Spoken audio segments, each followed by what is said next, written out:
Hi friends, மயனார் துணையில் ஒரு promo விட்ருக்காங்க. அந்த ப்ரொமோவை பார்ப்போமா? பார்க்குறதுக்கு முன்னாடி ஒரு லைக்கை போட்டுட்டு பார்க்குறீங்களா?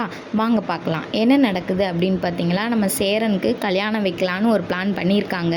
அதை அடுத்த வாரமாக காட்டுவாங்கன்னு நினைக்கிறேன். இப்போ காலண்டர் எடுத்து தேதி குறிச்சிக்கிட்டு இருக்காங்க. என்றைக்கு இப்போது வைக்கலாம், எப்படி வைக்கலாம் அப்படின்னு சொல்லி.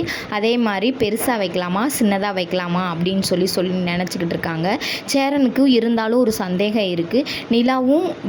நிலா நம்ம வீட்டை விட்டுட்டு போயிடக்கூடாது, நம்ம நிலா நம்ம கூடயே தான் இருக்கணும், இந்த பொண்ணு வந்ததுலேருந்து தான் இந்த வீடே கொஞ்சம் நல்லா இருக்குது அப்படின்னு சொல்லி சேரன் நினச்சிக்கிட்டு இருக்காரு. நினச்சாலும் கல்யாணத்துக்கும் ஓகே சொல்லிட்டாரு. இப்போ கல்யாணம் தான் நடக்க போகுது. 2 பேரும் பார்த்தீங்கன்னா யார் என்னென்ன செய்கிறா அப்படின்னு சொல்லி கேட்குறாங்க. அவங்க என்னென்ன செய்கிறேன் கல்யாணம் சொல்லி சொல்கிறாங்க.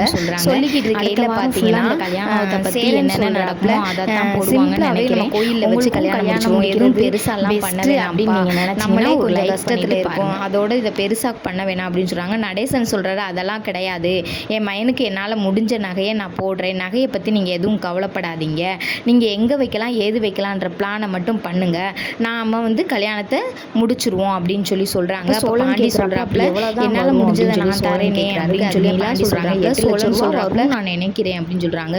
8 லட்சம் ரூபாவா, நம்ம எங்கே போகிறது அப்படின்னு சொல்லி சோழன் சொல்கிறாரு. என்ன இவ்வளோ நாளாக எல்லாரும் சேர்ந்து வேலை பார்த்துருக்கீங்க, அப்போ உழைச்ச காசெல்லாம் எங்கே அப்படின்னு சொல்லி நிலா கேட்குறாங்க. நிலா கேட்குறது கரெக்டாக இருந்தால் கமெண்டில் ஆமாம் இல்லைன்னு சொல்லுங்கள். இன்றைக்கி இந்த இதோட முடிச்சிடுறாங்க. நாளைக்கு நம்ம அடுத்த வாரத்தில் கல்யாணத்தை பற்றி பார்ப்போம்.